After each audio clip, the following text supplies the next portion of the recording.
ایک دوسری صورت میں آپ کے سامنے نمودار ہوگی، اور وہ اللہ کی رحمت اس سے ملاقات کے موقع کی شکل اختیار کر لے گی، بجائے اس کے کہ آپ اس سے ڈرتی رہیں۔ سوال آپ سے یہ ہے کہ سر میری والدہ کے دادا کے 3 بیٹے تھے۔ والدہ کے دادا، والدہ کی بڑی مشکل ہے بھائی۔ میری والدہ کے دادا کے 3 بیٹے تھے، انہوں نے اپنی زندگی میں ہی ساری جائیداد اپنے بڑے بیٹے کے نام کر دی۔ ان کے دونوں چھوٹے بیٹوں میں سے ایک بیمار تھے جو میری والدہ کے والد تھے، اور دوسرے ابھی نابالغ تھے۔ میری والدہ کے دادا کے انتقال کے کچھ عرصہ بعد ان کے بیمار بیٹے یعنی ان کے نانا وہ بھی وفات پا گئے۔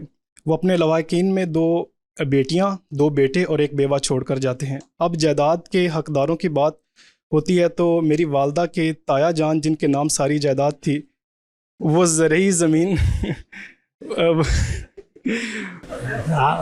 اس کا آپ برا نہ مانیے،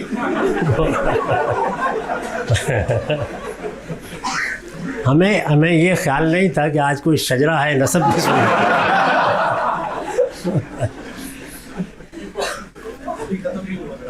میں دوبارہ ریپیٹ کروں؟ نہیں میرے کو سن رہا ہے۔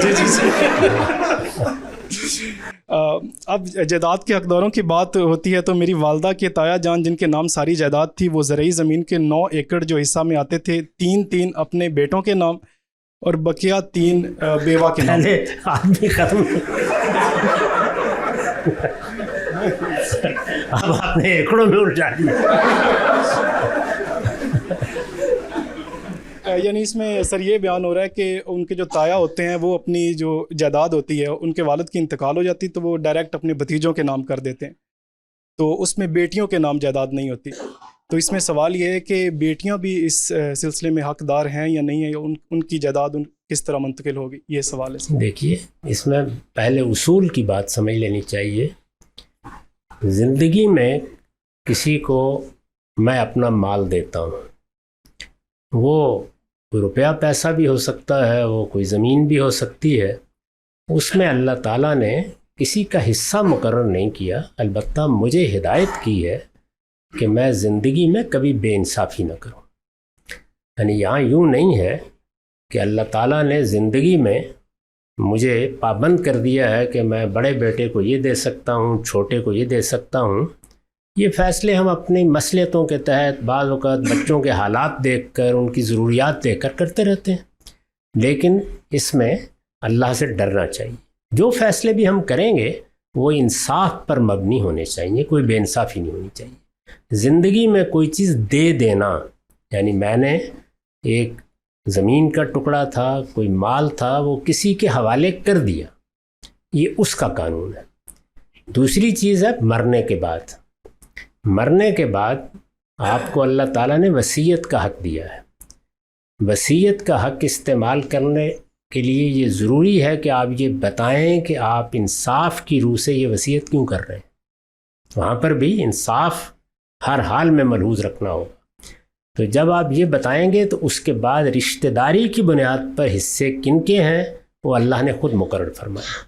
ان میں نہ میں کوئی تبدیلی کر سکتا ہوں نہ آپ کوئی تبدیلی کر سکتے ہیں۔ وہ حصے کس اصول پر اللہ تعالیٰ نے مقرر فرمائے ہیں وہ بھی انہوں نے بیان کر دیا، اور یہ بتا دیا ہے کہ میں نے اس اصول کو ملحوظ رکھ کر یہ بتایا ہے کہ والدین کا حصہ یہ ہوگا، اولاد کے حصے یہ ہوں گے، لڑکیوں کے یہ ہوں گے، لڑکوں کے یہ ہوں گے۔ یہ پوری بات بتا دی۔ اگر کسی شخص نے اس کی خلاف ورزی کی ہے تو اس نے ایک بڑے جرم کا ارتکاب کیا ہے۔ اگر آپ 11-12 آیات سورہ نساء کی نکال کے پڑھیں تو آپ پر بالکل واضح ہو جائے گا کہ یہ کبیرہ گناہوں میں سے ہے۔ ہمارے ہاں بدقسمتی سے لوگ لڑکیوں کے بارے میں اس کبیرہ گناہ کا ارتکاب کرتے ہیں اور بڑے پیمانے پر کرتے ہیں۔ ذمہ داروں میں تو خاص طور پر یہی صورتحال ہے، یعنی وہ لڑکیوں کو حصہ دینے کے لیے، لڑکیاں کہیں یا عورتیں کہیں، جہاں بھی ہیں، ہرگز تیار نہیں ہوتے کسی طرح بھی۔ تو لوگوں کو بتانا چاہیے کہ یہ ہے۔ اگر وہ اب جیسے کہ آپ کی بات سے معلوم ہوتا ہے کہ آمادہ ہو گئے، یعنی وارثوں نے یہ فیصلہ کر لیا ہے کہ جو کچھ بھی پہلے ہوا وہ صحیح ہوا یا غلط ہوا، ہم اب صحیح کرنا چاہتے ہیں، تو جن صاحب کی جائیداد تقسیم کرنا پیش نظر ہے ان کے بارے میں یہ دیکھیے کہ ان کی موت کے وقت ان کے کون سے اعزاء زندہ تھے، ان کی فہرست بنائیے، ان کے حصے متعین کیجیے اور سب آپس میں مل بیٹھ کے طے کر لیجئے کہ ہم اللہ کے بتائے ہوئے قانون کے مطابق یہ حصے ان کے حوالے کر دیں گے۔ وہ لڑکیوں کے بھی ہوں گے، وہ لڑکوں کے بھی ہوں گے، وہ مردوں کے بھی ہوں گے، عورتوں کے بھی۔ کائنات کی سر ہر چیز اللہ کے حکم کی تابع ہے، حتیٰ کہ پتا بھی اللہ کے حکم کے بغیر نہیں ہل سکتا۔ حضرت آدم علیہ السلام کو اللہ تعالیٰ نے جس طرح قرآن پاک میں ان کی کریشن کا ذکر ہوتا ہے، ایسے لگتا ہے کہ اللہ نے اپنے ہاتھوں سے بنایا اور ہم کن سے بنے ہوئے ہیں۔ اللہ تعالیٰ نے ان کو خود علم سکھایا اور اپنی روح ڈالی ان میں، اور خود جا کے بتایا کہ اس درخت کو نہیں چھونا۔ لیکن دوسری طرف ہم دیکھتے ہیں کہ شیطان اللہ تعالیٰ کے حکم کی ان کے سامنے حکم عدولی کرتا ہے، اور پھر اللہ تعالیٰ کا سیکورٹی سسٹم سمو بریچ ہو جاتا ہے، اور شیطان جو ہے وہ داخل ہو جاتا ہے اور حضرت حوا کو پرومپٹ کرتا ہے، اور وہ اپنے میاں کو کہتی ہیں کہ جی اس درخت کا پھل کھائیں۔ تو ایک طرف تو یہ ہے کہ جی اللہ تعالیٰ کے حکم کے بغیر کوئی چیز ہو نہیں سکتی، اور دوسری طرف یہ ہے کہ شیطان کی یہ مجال کہ اللہ تعالیٰ کے حکم عدولی کرے۔ اب بہت ساری چیزیں ایسی ہیں کہ جو کائنات میں نظر آتی ہیں، اور کچھ چیزیں ہیں کہ جی وہ ان سے دیکھ کے یہ ہوتا ہے۔ اچھا، ہم پھر اس کو بعد یہ کہتے ہیں کہ جی یہ جو سارا کچھ ہے یہ اللہ تعالیٰ کے اس میں لکھا ہوا ہے، اور قیامت کس طرح آئے گی اور کیا ہوگا، یہ سارا سلسلہ۔ اگر یہ سارا کچھ اسی طرح لکھا ہوا ہے، اور شیطان کو بھی اللہ کا اذن تھا کہ وہ اللہ کی حکم عدولی کر دے، تو پھر یہ جنت اور دوزخ کس لیے؟ یہ بہت پرانا مسئلہ ہے، لیکن اس کو سادگی سے سمجھیے کہ جس پروردگار نے ہمیں بنایا ہے اس نے ہی یہ بتایا ہے کہ میں نے تمہیں ارادہ و اختیار دیا ہے، اور یہ بھی بتایا ہے کہ یہ ارادہ و اختیار دے کر میں نے تمہیں ابتلاء میں ڈالا ہے، یعنی ایک امتحان سے گزارنے کا فیصلہ کیا ہے۔ اللہ تعالیٰ کی اس اسکیم کو اگر آپ جانتے ہیں یا آپ نے سمجھ لیا ہے تو میرے نزدیک پھر ان میں سے کوئی سوال بھی پیدا نہیں ہوتا جو آپ نے کیا ہے۔ یعنی اگر اس نے مجھے ارادہ و اختیار دیا ہے، اس نے دیا ہے، یہ نہیں کہ میں اپنی طرف سے ارادہ و اختیار لے کے استعمال کرنے بیٹھ گیا ہوں۔ مجھے ارادہ و اختیار دیا ہے تو میں جن ہوں یا آدم، مجھے یہ حق ملنا چاہیے کہ میں خلاف ورزی کروں۔ اگر میں خلاف ورزی نہیں کر سکتا تو ارادہ و اختیار کے کیا معنی ہوئے؟ یہ ارادہ و اختیار قرآن مجید میں 10 مقامات پر بیان کیا گیا ہے کہ خود پروردگار نے دیا ہے۔ یہ بتایا ہے کہ میں نے وہ ارادہ و اختیار دے کر جو مہلت مقرر کی ہوتی ہے اس میں گرفت بھی نہیں کرتا۔ رہی یہ بات کہ اللہ کے حکم کے بغیر کوئی پتا نہیں ہلتا، تو اس میں کیا شک ہے؟ لیکن یہ اللہ ہی کا حکم ہے جو میں نے بیان کیا ہے کہ میں نے ارادہ و اختیار دے دیا۔ تو اب میرے ارادہ و اختیار کا جو پتہ ہلنا ہے وہ اصل میں اللہ کے حکم کے مطابق ہی ہل رہا ہے۔ جب اس نے مجھے ارادہ دیا اور اختیار دیا ہے تو میں اس کو استعمال کروں گا۔ تو اللہ تعالیٰ میرے اس ارادہ و اختیار کے استعمال پر میرا مواخذہ کریں گے، کیونکہ انہوں نے یہ دیا ہی اس لیے ہے کہ میں ابتلاء سے گزروں۔ تو ابتلاء کے اصول پر، یعنی امتحان کے اسلوب پر یہ دنیا بنی ہے۔ جب یہ امتحان کے اسلوب پر بنی ہے تو نہ اللہ تعالیٰ مداخلت کریں گے، نہ ہاتھ پکڑیں گے۔ لوگ قتل کر دیتے ہیں، بدکاری کرتے ہیں، لوگوں کی عصمت دری کرتے ہیں، لیکن وہ ہاتھ نہیں پکڑتے، اس لیے کہ انہوں نے فیصلہ کر رکھا ہے۔ یہ اصل میں وہی بات ہے جس کو آپ نے بیان کیا کہ میرے حکم کے بغیر پتہ نہیں ہلتا، ساری دنیا الٹی لٹک جائے میرے ارادہ و اختیار کو سلب نہیں کر سکتی۔ یہ اللہ کے حکم اور اذن ہی کے مطابق ہے، لیکن یہ میرا ارادہ و اختیار ہے، میں اس کو استعمال کر کے غلطی کر رہا ہوں، اس پر اللہ تعالیٰ مجھ سے پوچھیں گے۔ تو اللہ کے حکم کو پہلے جاننا چاہیے، وہ حکم ہے کیا؟ وہ ارادہ و اختیار کے ساتھ امتحان سے گزرنے کا حکم ہے۔ اسی کی پیروی ابلیس نے کی تھی، اور اسی کی پیروی آدم نے کی ہے، اور ہم سب بھی اسی کی پیروی کر رہے ہیں۔ تو اللہ کے حکم سے کوئی باہر نہیں نکل گیا، وہ حکم ہے ہی کہ تمہارا ارادہ بھی ہے اور اختیار بھی ہے، جاؤ اس کو استعمال کرو، میں اس میں کوئی رکاوٹ پیدا ہونے نہیں دوں گا۔ اس میں ایک ضمنی تصحیح کر لیجئے کہ قرآن مجید نے یہ بات کبھی نہیں کہی کہ حوا نے آدم کو بہکا دیا تھا۔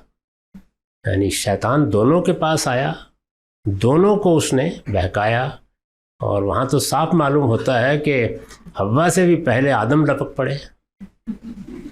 اس لیے یہ قرآن میں ایسی کوئی بات نہیں ہے.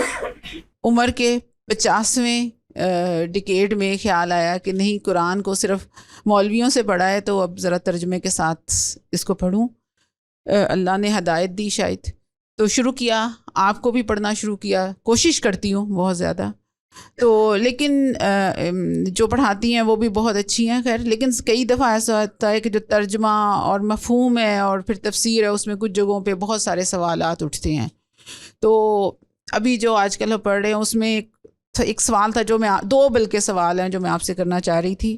ایک تھا حضرت موسیٰ علیہ السلام کا جو حضرت خضر کے ساتھ ان کی جو ٹریولنگ تھی وہ واقعہ.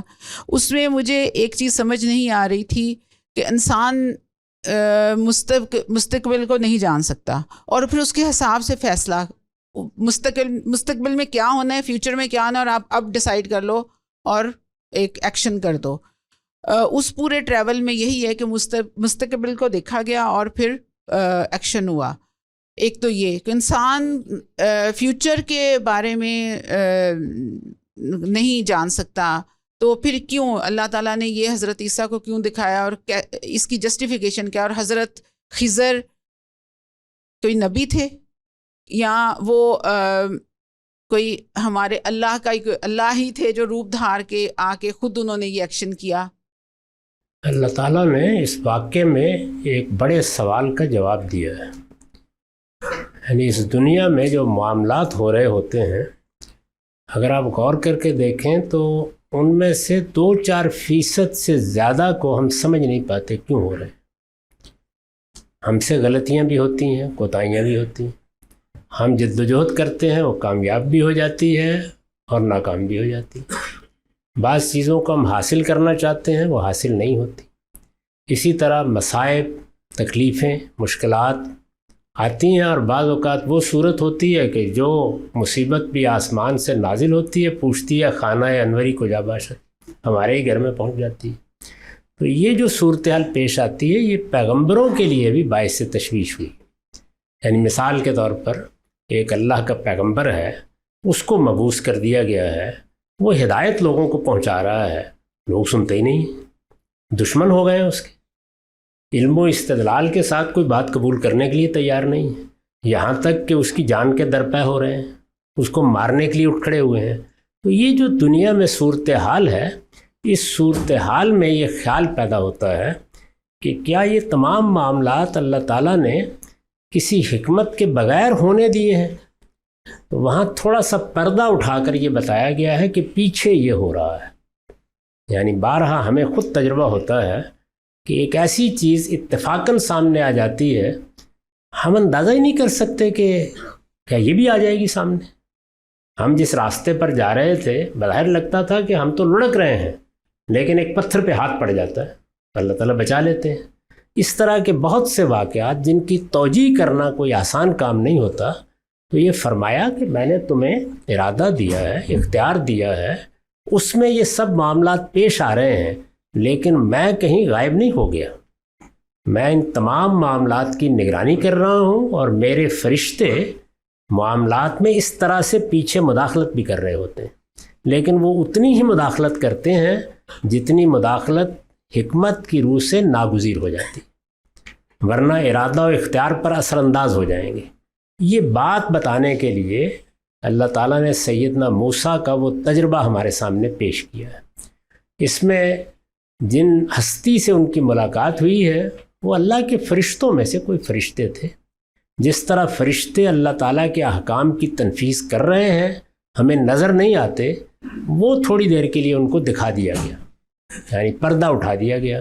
دکھانے کی بالعموم 2 صورتیں اللہ تعالیٰ اختیار کرتے ہیں. سب پیغمبروں کے ساتھ یہی ہے. ان کو کوئی مشاہدہ بیداری کے عالم میں کرا دیا جاتا ہے، ان کو کوئی چیز رویا میں دکھا دی جاتی ہے. ابھی میں نے ایک سوال کے جواب میں ابتدا میں عرض کیا تھا کہ رسالت مآب صلی اللہ علیہ وسلم کو بھی مستقبل کی بعض چیزوں کے بارے میں رویا دکھائے گئے. تو اسی طرح کا یہ غالباً ایک رویا ہے. دونوں باتیں ہو سکتی ہیں. یہ عالم بیداری میں ہوا، جیسے کہ خود رسول اللہ کے بعض مشاہدات ایسے ہی ہیں مثال کے طور پر روایتوں میں آپ لوگوں نے پڑھا ہوگا کہ نماز پڑھانے کے دوران میں یک بیک ایک مشاہدہ ہوا اور اس میں رسول اللہ صلی اللہ علیہ وسلم آگے بڑھ گئے، ایک قدم آگے رکھ دیا اور بعد میں بتایا کہ مجھے اس طرح جنت دوزخ دکھائی گئی اور ایک پھل کا پوشا تھا، میں اس کو لپک کر توڑ لینا چاہتا تھا، یعنی وہ اتنا حقیقی مشاہدہ تھا۔ یہ رویا میں بھی ہوتے ہیں، تو یہ ایک مشاہدہ ہے جس میں جو کچھ پیچھے ہو رہا ہے اس کے ایک حصے سے تھوڑی دیر کے لیے پردہ اٹھا دیا گیا ہے تاکہ اللہ تعالیٰ کے فیصلوں کی، ہمارے ساتھ اس کے تعلق کی حکمت اللہ کا ایک پیغمبر سمجھ لے، ان کو ایک قوم کو بنانے، اٹھانے، اس کو ایک مشن کی طرف راغب کرنے، اس کو ایک جگہ سے نکال کر دوسری جگہ آباد کرنے کی غیر معمولی ذمہ داری دی گئی تھی۔ یعنی انبیاء کی تاریخ میں بھی سیدنا موسیٰ کی ذمہ داری اتنی غیر معمولی ہے کہ آدمی حیرت زدہ ہو جاتا ہے کہ یہ کیا کوئی ایک انسان پوری کر سکتا ہے؟ ایک پوری قوم کو ایک جگہ سے اٹھانا ہے، پوری قوم کو مطمئن کرنا ہے کہ میں تمہیں اللہ کے حکم پر لے کر جا رہا ہوں، ان کو فلسطین میں جا کے آباد کرنا ہے اور وہاں ان کے لیے ایک مشن طے ہے جو آگے صدیوں تک جاری رہے گا۔ اس کے لیے وہ اٹھے ہیں۔ اس میں یہ ضروری ہوا کہ کچھ پردہ اٹھا کے انہیں بتا دیا جائے کہ مطمئن رہیں، جب آپ اقدامات کریں گے تو جہاں ضرورت ہوگی ہم اس طرح مداخلت بھی کر رہے ہوتے ہیں۔ بس اتنی بات کہ جس طرح ریاست ہمارے معیشت کے معاملات پہ، معاشرت کے معاملات پہ، اخلاقیات پہ قانون سازی کرتی ہے، چور کو چور کہہ دیا جاتا ہے، رشوت خور کو رشوت خور کہہ دیا جاتا ہے، تو کیا ریاست کو یہ حق حاصل ہے کہ وہ مناسب استدلال کی بنیاد پر مسلمانوں کے اجتماعی نظم کو برقرار رکھنے کے لیے اعتقادات کے معاملے پر بھی قانون سازی کرے، خصوصاً قادیانی حضرات کے حوالے سے کہ ریاست کسی کو مسلمان یا کسی کو غیر مسلم ڈکلیئر کرتی ہے؟ تو کیا اس حوالے سے ریاست کو کسی قسم کے تردد یا کسی قسم کے تکلف کو ملحوظ خاطر رکھنا چاہیے، اور اگر نہیں رکھنا چاہیے تو اس کی کیا دلیل ہوگی؟ اور دوسرا سوال اسی کے ساتھ جڑا ہوا یہ ہے کہ کیا انفرادی سطح پر افراد کو بھی اپنے اعتقادات کے حوالے سے اپنے موقف کا اظہار کرتے ہوئے کسی قسم کے ایسے تکلف یا تردد میں پڑنا چاہیے، یا اس کو برملا کہہ دینا چاہیے کہ میرا اس حوالے سے یہ عقیدہ ہے؟ شکریہ۔ یہ دو الگ الگ سوال ہیں۔ یہ بات کہ مجھے میرے پروردگار نے یہ حق دیا ہے کہ میں پیغمبر کی دعوت کو قبول کروں یا قبول نہ کروں، میں ضمیر کی آواز پر لبیک کہوں یا نہ کہوں، اس کو قرآن مجید اس طرح بیان کرتا ہے کہ انا ہدینہ السبیل، ہم نے راستے کو واضح کر دیا ہے، اب اما شاکرم و اما کفور، جس کا جی چاہتا ہے وہ شکر گزار بن کر رہے، جس کا جی چاہتا ہے وہ کفران نعمت اختیار کر لے۔ دوسری جگہ بیان کیا من شاء فلیؤمن من شاء فلیکفر، جس کا جی چاہے وہ کفر اختیار کرے، جس کا جی چاہے ایمان قبول کر لے۔ اس سے صاف یہ معلوم ہوا کہ لا اکراہ فی الدین، دین کے معاملے میں کوئی جبر روا نہیں رکھا جا سکتا۔ ہر شخص کو حق حاصل ہے کہ وہ جو مانتا ہے برملا مانے، جس چیز کا اظہار کرنا چاہتا ہے اظہار کرے۔ ہم اس کے ساتھ مکالمہ کر سکتے ہیں، اس کو کوئی نصیحت بھی کر سکتے ہیں۔ ہم اگر اس کے طرز عمل میں کوئی غلطی محسوس کریں اس پر اسے توجہ بھی دلا سکتے ہیں، لیکن اللہ کا دیا ہوا یہ حق اس سے نہیں چھین سکتے۔ یہ تو پہلے اصولی بات سمجھ لیجیے۔ اس کو سورہ بقرہ میں واضح کر دیا ہے کہ اللہ نے اپنے دین میں کوئی جبر روا نہیں رکھا، اس نے ہدایت کو ضلالت سے الگ کر دیا ہے، یہ بہت کافی ہے۔ ہم توجہ دلائیں گے، ہدایت کی وضاحت کر دیں گے۔ اگر اس نے کسی ضلالت کو اختیار کر رکھا ہے تو اس کی حقیقت واضح کر دیں گے۔ اگر اس کی طرف سے کفر کا ارتکاب ہو رہا ہے تو بتا دیں گے، علم و استدلال کے ساتھ بتا دیں گے کہ یہ کفر ہے یا یہ شرک ہے یا یہ بدعت ہے۔ اس سے آگے نہ میں کچھ کر سکتا ہوں، نہ آپ کچھ کر سکتے ہیں، نہ کوئی حکومت کچھ کر سکتی ہے۔ پہلے تو یہ بنیادی بات سمجھ لیں۔ اس کے ساتھ ایک دوسری بات بھی کہہ دی ہے، وہ یہ کہ میں نے جبر روا نہیں رکھا اور ہر انسان کی جان، مال اور آبرو کو میں نے حرمت عطا کی۔ رسالت مآب صلی اللہ علیہ وسلم نے جو آخری اعلان کیا ہے اور پورے زور کے ساتھ متوجہ کر کے لوگوں کو کیا ہے، اور یہ کہہ کے کیا ہے کہ یہ میں جو کچھ بیان کر رہا ہوں یہ حرمت معمولی نہیں ہے، یہ اس شہر مکہ کی طرح ہے، یہ اس ذوالحج کے مہینے کی طرح ہے۔ وہ یہ کہ کسی کو کسی کی جان مال آبرو کے خلاف کوئی اقدام کرنے کا حق نہیں ہے، الا بالحق، الا یہ کہ اللہ اس کا حق اس کو دے دے۔ تو اللہ تعالیٰ نے جن معاملات میں یہ حق دیا ہے وہ قرآن مجید میں بالکل واضح کر دیا ہے، متعین طور پر بتا دیا ہے۔ اب رہ گیا آپ کے سوال کا پہلا حصہ کہ ریاست نہ کوئی مذہبی حکم ہے، نہ کوئی مذہبی ادارہ ہے، نہ ذات باری کی طرف سے ہمیں اس کو قائم کرنے کی ہدایت کی گئی ہے۔ ریاست ہماری ضرورت سے پیدا ہوئی، یعنی جس طرح میں شعور کی عمر کو پہنچتا ہوں تو مجھ پر واضح ہو جاتا ہے کہ کمانا پڑے گا، اس کے بغیر پیٹ کا علاج نہیں کیا جا سکتا۔ مجھے معلوم ہوتا ہے کہ میری نفسی ضرورتیں کیا ہیں، میری جنسی ضرورتیں کیا ہیں، میں ان کو پورا کرنے کے لیے اپنے علم و عقل کی روشنی میں اقدامات کرتا ہوں۔ اسی طرح کا معاملہ ریاست کا ہے۔ انسانوں کو جب یہ مسئلہ پیش آیا ہے کہ ارادہ و اختیار کا غلط استعمال یہ فساد کا باعث بن جاتا ہے، لوگ ایک دوسرے کی حق تلفی کرتے ہیں یا جان مال آبرو کی خلاف زیادتی کرتے ہیں، تو اس کو روکنے کے لیے انسانوں نے اپنی ضرورت کے تحت یہ ادارہ بنایا ہے، یعنی اس کے پاس کوئی لائسنس اللہ تعالیٰ کی طرف سے نہیں ہے، لہٰذا اس ادارے کے حدود وہی ہیں جس کے لیے یہ وجود میں آیا ہے۔ آپ نے اگر اس میز کو میز کے طور پر بنایا ہے تو یہ کرسی نہیں بن سکتا۔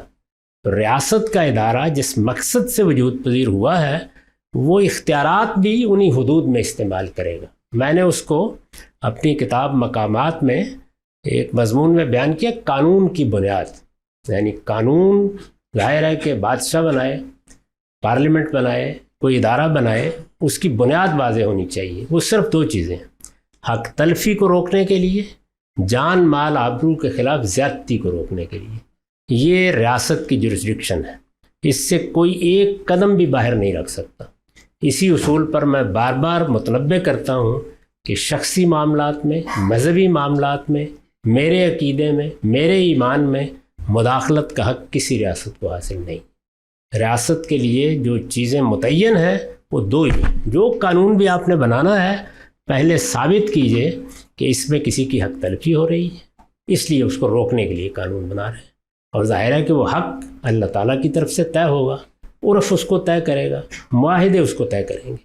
اور میں جان مال آبرو کے خلاف اقدام کرنے جا رہا ہوں تو اس کے لیے اللہ تعالیٰ نے متعین طور پر بتا دیا ہے کہ چور کے خلاف یہ اقدام کیا جا سکتا ہے، زانی کے خلاف یہ کیا جا سکتا ہے، قاتل کے خلاف یہ کیا جا سکتا ہے، وہ متعین کر دیا ہے اس میں۔ اسی سے ظاہر ہے کہ پھر باقی اصول بھی نکل آتے ہیں۔ تو یہ چیز ہے، اس کو واضح طور پر سمجھ لینا چاہیے۔ لوگوں کے عقیدہ و ایمان کے بارے میں فیصلے کرنے کا اختیار نہ مجھے ہے، نہ آپ کو ہے، نہ کسی عالم کو ہے، نہ کسی ریاست کو ہے۔ ہم جو کچھ کر سکتے ہیں وہ یہ ہے کہ کسی کے ہاں کوئی خرابی دیکھیں تو وہ خرابی واضح کریں، یعنی اگر کفر ہے تو بتائیں کہ یہ کفر ہے، اگر شرک ہے تو سمجھائیں کہ یہ شرک ہے، اگر بدعت ہے تو واضح کریں۔ لیکن یہ کہ اس آدمی نے اپنے ایمان کو کس طرح بیان کرنا ہے، اس کی بنیاد پر اپنا کیا تعارف کرانا ہے، یہ اس کا کام ہے۔ تو میں اس معاملے میں ادنا درجے میں بھی ریاست کو کوئی حق دینے کے لیے تیار نہیں۔ میرا نام فرید ہے اور میں اسلامک جیومیٹرک پیٹرنز کا شوقین ہوں، جس کی مثال آپ کے پیچھے دیوار پہ لگی۔ جب میں یہ کرنا شروع ہوا 8 سال پہلے تو مجھے یہ احساس ہوا کہ یہ دائرے سے نکل کے اتنی خوبصورت چیز جو بنتی ہے یہ انسانی کاوش نہیں ہے، اس کے پیچھے ایک خالق ہے، ایک مصور ہے، اور ہم صرف اس کو لکیر لگا کے لکیر کو واضح کر رہے ہیں۔ اس چیز کا بے انتہا ہوا۔ اس سے جب آگے پھر علم آگے بڑھا تو کچھ ایسی کتابیں، کچھ ایسی تصورات سامنے آنا شروع جس کے اوپر اب ڈاؤٹ ہونا شروع ہو رہا ہے، تو جس کے بارے میں آپ سے پوچھنا چاہ رہا ہوں۔ وہ آگے اس جگہ سے آگے وہ سمبلزم کی طرف آتے ہیں کہ جی کہ ایک دائرہ جو ہے وہ قدرت الہی کو ظاہر کرتا ہے اور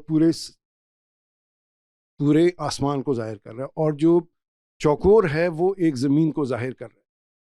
اور مثلا جیسے نجم داؤدی ہے اور 2 مثلث 2 ٹرائنگل سے بن رہا ہے، تو ایک ٹرائنگل جو اوپر پوائنٹ کر رہا ہے وہ انسان کی دعا اللہ تعالیٰ سے، اور جو نیچے پوائنٹ کر رہا ہے وہ اللہ تعالیٰ کی ودیعت یا انسان کو جو بھی نعمت عطا ہو. تو اب یہاں آ کے میرا سوال پیدا یہ ہوتا ہے کہ کیا یہاں یہ واقعی سمبلزمس ہیں، ایگزسٹ کرتے ہیں؟ اور جہاں تک جیومیٹری کے بننے کا تعلق ہے، اس نے تو مجھے واضح کر دیا کہ ایک خالق موجود ہے اور انسان نے کچھ نہیں کیا. لیکن جب آگے یہ سمبلز کے اوپر اور اس کے پیچھے وہ جو سٹارٹ ہو جاتا ہے، اس کے اوپر پھر میرا ڈاؤٹ آتا ہے کہ یار میں یہ علم ٹھیک بھی ہے یا اس میں کوئی گڑبڑ تو نہیں ہے. میں اس کی آپ سے پہلے ایک سوال کیا گیا تھا فلسفے کے بارے میں، اس میں میں نے یہی عرض کیا تھا کہ علم کے بارے میں پہلے طے کر لیجیے. یعنی یہ جو باتیں لوگ کہہ دیتے ہیں عام طور پر، ان کے کہنے کی وجہ یہ بنتی ہے. افلاطون نے بھی جب بات کہی ہے تو پہلے اس سوال کا جواب نہیں دیا کہ بناء استدلال کیا ہے، بناء علم کیا ہے، علم کیا چیز ہے. تو آپ نے جو کچھ فرمایا اس میں غور کیجئے. اگر آپ یہ کہتے کہ ہم نے تجربات کیے ہیں، ہم نے چیزوں کا مشاہدہ کیا ہے، ہم نے انسانوں کے اعمال کا مطالعہ کیا ہے، ہم اوپر گئے تھے وہاں بھی ہم نے یہ چیز دریافت کی ہے، اس سے یہ پتہ چلا ہے کہ دائرہ فلاں چیز کی علامت ہے، تو یہ مشاہداتی علم ہوتا، سائنسی علم ہوتا، یہ ناقص بھی ہوتا ہے، کامل بھی ہوتا ہے. تو یہ علم اگر آپ کو ہے تو اس کا اظہار بھی کیا جائے گا، اس کو بیان بھی کیا جائے گا. آپ نے اس میں جو الفاظ استعمال کیے وہ یہ کہ خدا نے ایسا کیا. خدا نے جو کچھ کیا ہے وہ اس نے اپنی کتاب میں بیان کر دیا ہے. تو میں پوری ذمہ داری سے یہ کہتا ہوں کہ اس میں اس طرح کی کوئی لغویات بیان نہیں. بات ختم ہو گئی.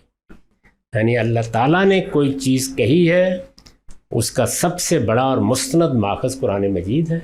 اس کے بعد ضمنی طور پر پرانے صحائف کی طرف بھی دیکھا جا سکتا ہے، روایات کی طرف بھی، ان کی چھان پھٹک کی ضرورت ہوتی ہے. لیکن اللہ کے حوالے سے کوئی بات بیان کرنا بڑی ذمہ داری کا کام ہے. اس میں جب تک آپ کے پاس خود اللہ کا اپنا بیان نہیں ہے ہم زبان نہیں کھولیں گے. تجرباتی علوم ان کا دروازہ کھلا ہوا ہے، وہ تو علوم ہی ہم نے پیدا کرنے ہیں. تو آپ اس بنیاد پر، یعنی آپ اپنے حواس کی بنیاد پر، خواہ وہ ظاہری حواس ہے خواہ باطنی ہے، کسی نتیجے تک پہنچے ہیں، کوئی تجربہ آپ کو پیش آ گیا ہے، آپ اسی استدلال سے اس کو بیان کریں گے. یعنی یا میری آنکھوں نے دیکھا ہے، یا میرے کانوں نے سنا ہے، یا میرے باطنی حواس اس کو ہمیشہ سے ایسے ہی محسوس کرتے ہیں. ظاہر ہے پھر اس کے بعد استقراء کا عمل شروع ہوتا ہے، انڈکشن کا، کہ اب میں بھی یہ محسوس کرتا ہوں، کیا یہ بھی یہ محسوس کرتے ہیں. اس سے ہم نتائج نکالتے ہیں. تو جو نتائج تجربے اور مشاہدے سے نکالے جاتے ہیں وہ انسانی علم کی تشکیل کرتے ہیں. اللہ تعالیٰ کے حوالے سے ہمارے پاس کوئی ذریعہ نہیں ہے کہ ہم براہ راست علم حاصل کر سکیں. وہاں اللہ تعالیٰ کی کتاب ہے، اس کا حوالہ دینا پڑے گا. اگر اس میں کوئی ایسی بات بیان ہوئی ہے تو ضرور سنیں گے، لیکن ایسی کوئی چیز نہ قرآن میں ہے، نہ قدیم صحائف میں ہے، نہ کسی روایت میں. نوجوان جیسے ہی ریشنل ہو کر سوچنا شروع کرتے ہیں تو ان کے ذہن میں خدا اور مذہب سے متعلق اعتراضات پیدا ہونا شروع ہو جاتے ہیں. تاہم ایک وقت ایسا آتا ہے کہ وہ شعوری طور پر اپنے مطالعے کے بعد خدا پر ایمان لے آتا ہے. اس کا لازماً نتیجہ یہ نکلنا چاہیے تھا کہ وہ خدا کے حقوق کو مستقل مزاجی سے ادا کر سکیں، مگر ایسا کیوں نہیں ہو پاتا کہ وہ شعوری طور پر مسلمان ہونے کے باوجود خدا کے حقوق پورے نہیں کر پاتا؟ اس کی کیا وجہ ہے؟ اس کی وجہ یہ ہے کہ اس کو صرف عقل نہیں دی گئی، اس کے ساتھ خواہشات بھی ہیں، جذبات بھی ہیں، اس کی جبلتوں کے تقاضے بھی ہیں. اس کو بنایا ہی ایسے گیا ہے. چنانچہ جس طرح عقل استعمال کرتے وقت اس کو بہت سی چیزوں کا مقابلہ کرنا پڑتا ہے، اوہام کا مقابلہ کرنا پڑتا ہے، فلسفیوں کے خرافات کا مقابلہ کرنا پڑتا ہے، پھر کہیں جا کے عقل استعمال کرنے کی نوبت آتی ہے. یعنی دنیا میں ایسے نہیں ہے کہ میں نے عقل استعمال کرنے کا فیصلہ کیا تو اب ایک سیدھی سڑک ہے، میں اس پر چلوں گا اور منزل تک پہنچ جاؤں گا. اس کے رستے میں یہ سب کھڑے ہیں، فلسفی بھی کھڑے ہیں، شیاطین بھی کھڑے ہیں، طرح طرح کے نقطہ نظر رکھنے والے لوگ بھی کھڑے ہیں، وساوس ڈالنے والی قوتیں بھی موجود ہیں، جنات بھی سب بندی کیے ہوئے ہیں. ان کے اندر سے گزر کر مجھے اپنے عقلی فیصلوں تک پہنچنا ہوتا ہے. تو جیسے ہی میں کوئی عقلی فیصلہ کر لیتا ہوں، خدا ہے، پیغمبر ہے، اب مجھے اس پہ عمل کرنا ہے. عمل کرنے کے لیے قدم آگے بڑھاتا ہوں تو خواہشات، رغبات سب حملہ آور ہو جاتی ہیں. تو یہ مقابلہ ہے جس میں ہم شکست کھا جاتے ہیں، اس کی اور کوئی وجہ نہیں. جو حضرت محمد صلی اللہ علیہ وسلم پیغام اور اسلام لے کر آئے، تو اس کے بعد رسول اللہ صلی اللہ علیہ وسلم کا دور، اس کے بعد خلفائے راشدین کا بریف پیریڈ، اور اس کے بعد کچھ رجیمز آئی ہیں